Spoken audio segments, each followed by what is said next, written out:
49 days to election 2020. Hello, good afternoon, and welcome to the Midday News. And this bulletin is coming to you live from the Joy 99.7 FM studios here in Kokomlemle. It's the digital address GA0993341. Also live on Love 99.5 FM in Kumasi. Affiliates across the country, including ATL FM in Cape Coast, Radio Max in Takrade. We're around the world at myjoyonline.com. And coming up, yesterday night, we take this intelligence that these people have been brought for a specific work to take the life of the minister.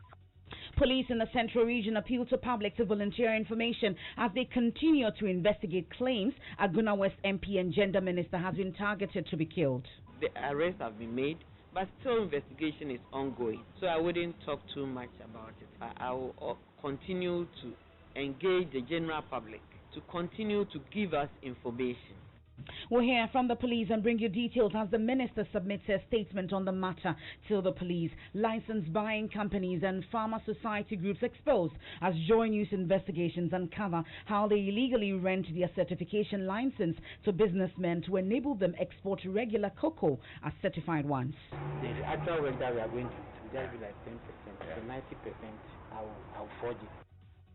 We have details of our latest hotline documentary, Robbing the Poor, in sports. Ghana Football Association defends decision to play friendly games despite 6 members of the team testing positive for COVID-19.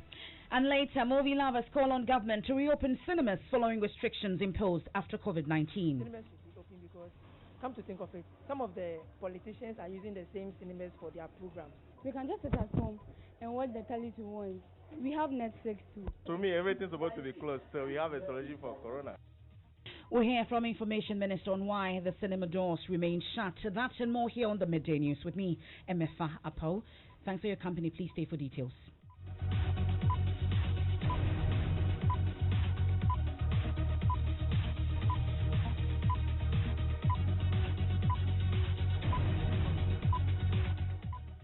Now, police in the Central Region have appealed to the public to volunteer information as they continue to investigate claims that Aguna West MP and Gender Minister has been targeted to be killed. Over the weekend, police arrested 4 heavily built men with cutlasses, knives and other suspicious items at a Swedro hotel. Campaign team members of the Gender Minister and Aguna West MP, Cynthia Mamle Morrison, say their intelligence indicates the men were hired to kill the minister.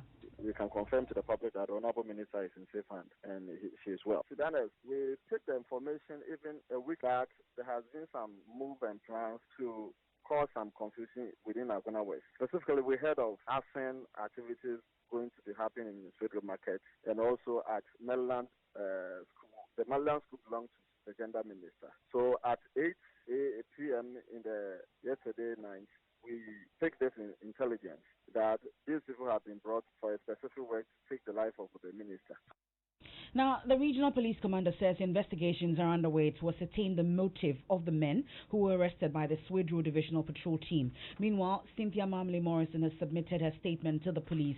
DCOP Habiba Chumesi is the Central Regional Police Commander. So far, I would say that investigation is ongoing. Some arrests have been made, which I wouldn't like to go too much into that. Some were picked from Mankesimi South and Kumasi. The arrests have been made, but still investigation is ongoing. So I wouldn't talk too much about it. I will continue to engage the general public to continue to give us information. Police thrive on information in our investigation. So they should continue. They shouldn't say that this investigation, no information is small. We need all hands on deck. Everybody should give us information that will help us get to the end and the bottom of everything. That's DCOP Habiba Chumesi, the Central Regional Police Commander. Our correspondent there, Richard Kojonyako, has been speaking to her further on a number of issues as well. So, Richard, apart from this issue at the Swedro Divisional Police Command, you've also been finding out the latest on the investigations on the murdered Infansiman MP. What have you picked up? Well, so Emefa, let's still stay with the Swedro, the gender minister's issue. The 4 persons are currently in the custody of the police at the regional police headquarters. A short while ago, I saw them, and they are being prepared to be put before court. On the Infantaman case, we were told that the first vice chairman of the MPP in the constituency had been picked up, but sources within the constituency says that the man is still working as Mankesim and has been granted interviews. But the police indicate that they are still investigating the matter.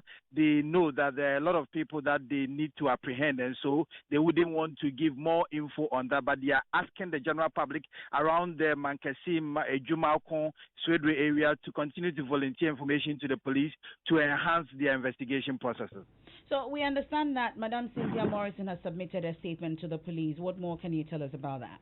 Yeah, that's true. We were told that this morning she went to write a statement with the police, and then the police say that they are on top of their game, and they cannot for now confirm whether it is related to plot to assassinate her or otherwise. So they say that once investigations are still ongoing, they would want to keep some of the info to their chest until they unravel the mystery behind whatever has happened. So in your interaction with DCOP Habiba Chumesi, the general security or insecurity in the region came up. What exactly has she been telling you about it? Well, so she touched on the University of Cape Coast, the prank robbery, and she indicated that one student was picked up and has been granted bail. They say that he was the source. He was the source of the prank robbery, as well as the Fantaman and Cynthia Morrison case. And so they are still on top of their game. They are investigating to find out what exactly is happening. But the region is generally safe. But the assurance is that the region is safe. Everybody should go about his or her duties or activities. We are not doing badly as a region, so everybody, and we are on top. We have intensified our patrols and deployment, so the region is safe. I want to assure them that we did all the confidence building patrols and others to build the confidence. They should have faith in the service. They should have faith in police, knowing very well that their own police is on top of the situation.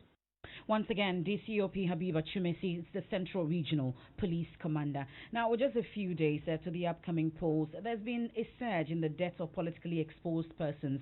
A number of these deaths occurred through road accidents and highway robberies. So what exactly is happening? There's more in this News Desk report chronicling a number of these deaths.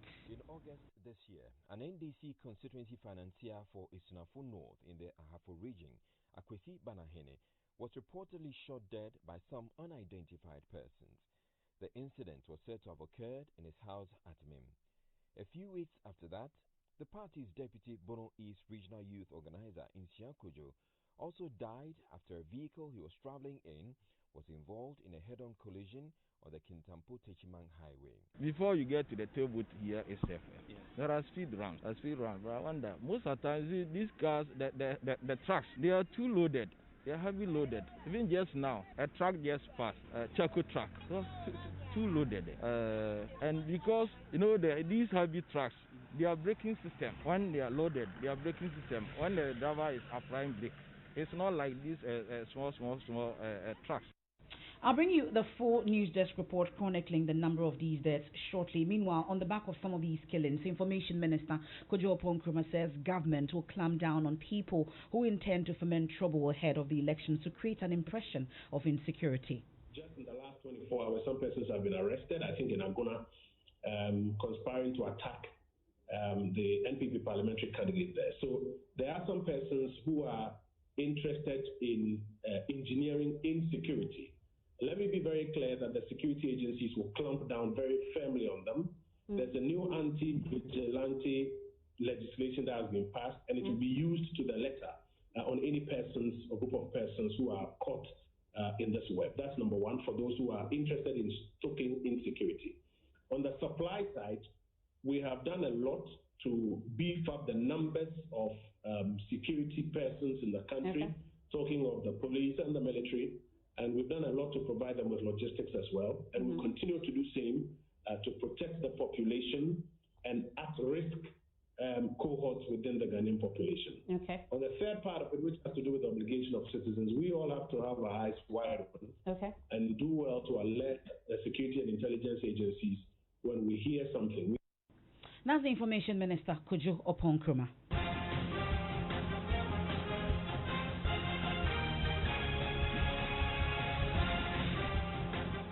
And this is your election headquarters. We'll stay on the security-related issues because with just 49 days to election 2020, the Defense Minister, Dominic Nitiwol, is assuring that government will do everything possible to ensure Ghana maintains peace during and after the polls. He also assures that the military is in control of the recent secessionist activities in the Volta region and ready to ensure a peaceful 2020 elections. He's been speaking at the launch of the United Nations at 75 event at the Accra International Conference Center, where he also stated that government has been engaging authorities in the Volta region to win their hearts. In every effort to ensure that we remain a one nation and we remain peaceful, as I said, I can assure you that government will continue to give all the resources to the men in uniform to ensure that Ghana is peaceful.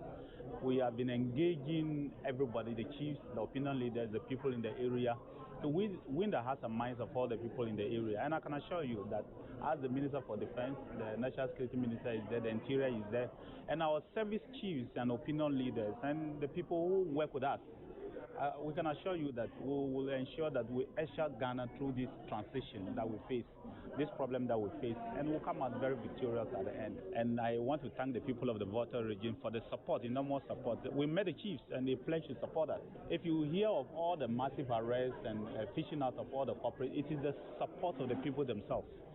They are working actively with the peacekeepers, and then our security agencies. So I want to encourage them to continue to do that. They should continue to work with our security agencies, give them information, let them know exactly the criminals that we are dealing with so that we can fish them out of our society, unite this country and move forward. And I can assure you the election will be peaceful. The security agencies are on top of our affair. I've always said that an NPP government would not do anything, to mar the peace that we enjoy in this nation. The President has promised, and I stand on behalf of the President again to say that this government will not do anything to mar the peace that we have. We will rather allow the will of the people to take place than do anything just because of power. I can assure you that. Defense Minister Dominic Nitiwol there.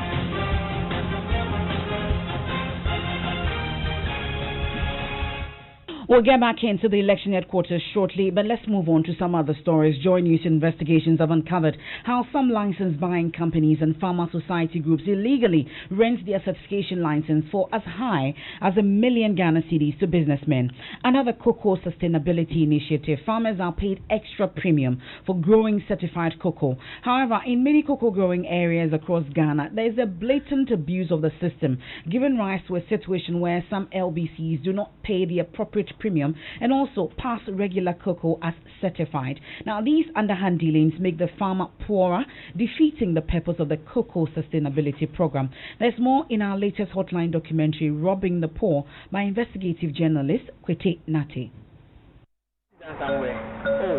I will be dealing with certification bodies as one of the managers of a new LBC. In April last year, UTZ set up a cocoa assurance plan which included a temporary ban on any cocoa certification in Ghana and Cote d'Ivoire. Applying for a new license is out of the question. The option is to hunt for a license buying company or interest group in the cocoa sector willing to trade its license. I meet Hope Wardo. Meeting him is the start of our journey to obtain certification license through shady deals with officials of LBCs and CSOs in the cocoa sector. He takes a commitment fee of $1,000 to start his work. Okay. It's always busy, but you call me. Okay, what happened is this. Since you've not been into the process already, it means that even after you are certified, when you are supplying, you still need my services. Okay. Because when you are certified, with will now be monitoring you. Okay. Till the end of till your certificate expires in 12 months. Okay. And that won't create any problem with us and UT? No, it means I'm a consultant. Okay. UT, I don't work for UT. Okay. I only do audit. Okay. On behalf of this company. Okay. For UT. Okay. But then what I would like to do is that for this first year, because you say you wanted it very fast. Yeah. I would like that I will come for the audit. Okay. So that when we come, I know areas that we did not prepare well. Yeah. Okay. Then when I'm pushing the second, sometimes they might even send only me. Okay. To do the That's audit. great. Yeah. And that's to that one. When we are doing documentation, my name will not come as a consultant for you. So roughly, in terms of the monthly one, how much should we be looking at? You can, I know your boss can tell me. But me, what I've been taking before is like $1,000 a month. He works with 2 certification bodies, but we can identify him with the Business Assurance BV. Hope opens up on how he will work the documentation when UTZ Rainforest Alliance left the ban to enable us to certify our own farm group for certification. Part of the process will be genuine, but a significant part of the job will be falsified. This first year, I will do everything possible that we don't spend money so much on the thing. So that when we are able to get certified and ship cocoa under the program, and we get premium, then we cannot say that now let's do, because this is what we are going to do. I can tell you, the actual work that we are going to do will just be like 10%, so 90%. I'll forge it. Okay. But after the first year, you have to sit down and because after the first year, when they paid you premium, their eyes will be on you. Okay. He even admits his actions could attract sanctions from the certification standards body if he is caught. But for him, the gains far outweigh the losses. What I'm doing, when they even get to know that I'm doing that, they will stop me from auditing and might even sanction me. And why would I be going after that? Mr. Wodu knows very well why farmers are being exploited by some licensed buying companies that have signed up for the certification program. He adds that 25% of cash premium must be given to farmers. Robin Napor will be airing later on the Joy News channel at 8:30 p.m. on the Joy News channel, and it's free to air also on DSTV channel 421 and GoTV channel 144. We go back to our earlier stories where we've been chronicling the number of deaths leading up to the December polls. You know that there's been a surge in the deaths of politically exposed persons. We put together a news desk report chronicling these deaths.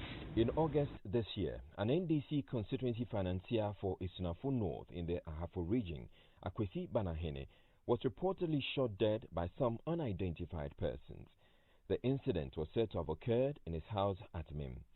A few weeks after that, the party's deputy Bono East Regional Youth Organizer in Siakojo also died after a vehicle he was traveling in was involved in a head-on collision on the Kintampo Techimang Highway. Before you get to the toll booth here itself, there are speed runs. But I wonder, most of the times these cars, the trucks, they are too loaded. They are heavy loaded. Even just now, a truck just passed, a charcoal truck, so too loaded. And because these heavy trucks, their braking system, when they are loaded, their braking system, when the driver is applying brake, it's not like these small trucks. According to reports, he and some other party members were returning from the funeral of the mother of a colleague party executive. Insia Kojo was buried this weekend. On October 7, the 2020 NDC parliamentary candidate for the New Drabing North constituency, Samson Otibwating, also died after a short illness. Party sources indicate he was ready to file his nomination the day after his death.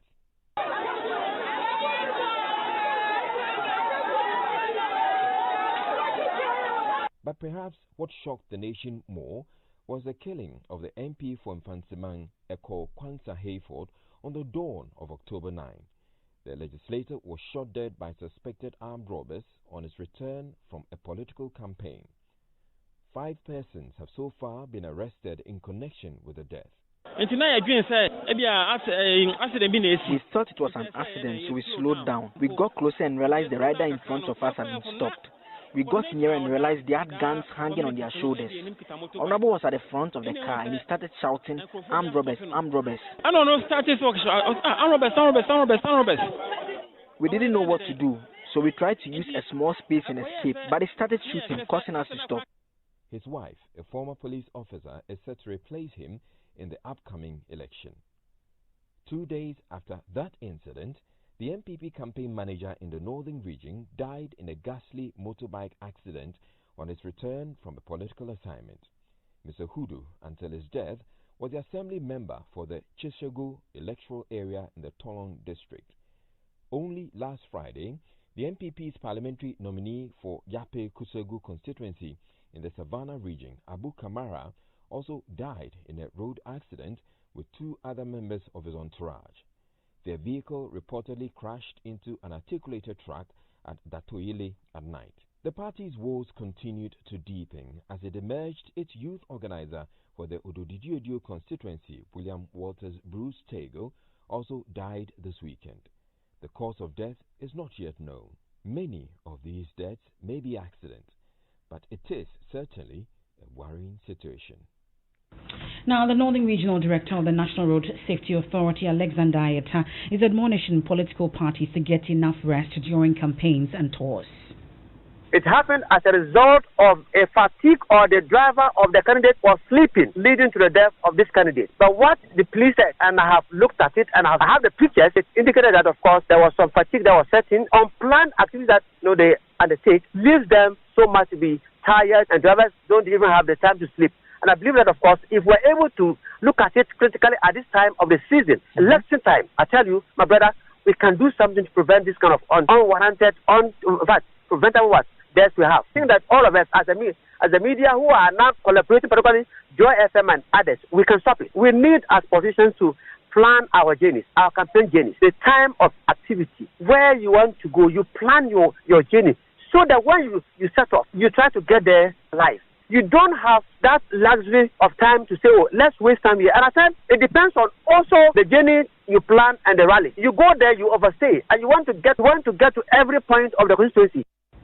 Northern Regional Director of the National Road Safety Authority, Mr. Ayeta, and that's how you arrive safely. This is the Midday News here on Joy 99.7 FM. License buying companies and farmer society groups exposed as Joy News investigations uncover how they illegally rent their certification licenses to businessmen to enable them export regular cocoa as certified ones. When we return from the break, we have sports, and then later, movie lovers call on government to reopen cinemas following restrictions imposed after COVID-19.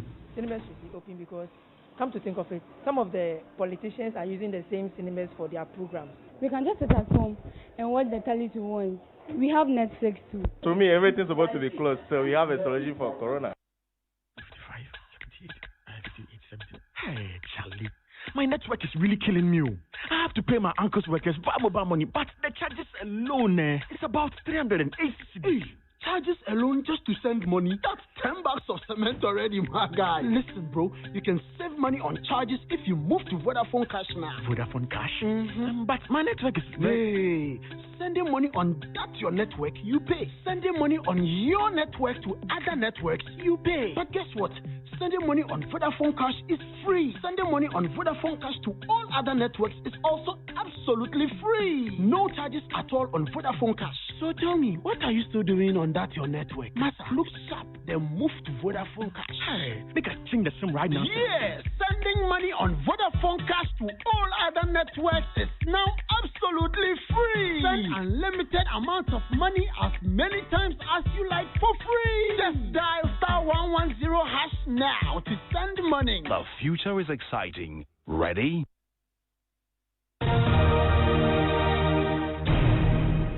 Thanks for sticking with the best. Let's do sports with Hans Mensando. Hans? Hi, Emefa. And the Ghana Football Association has defended their decision to play friendly games against Mali and Qatar in Turkey, despite 6 members of the team testing positive for COVID-19 a week later.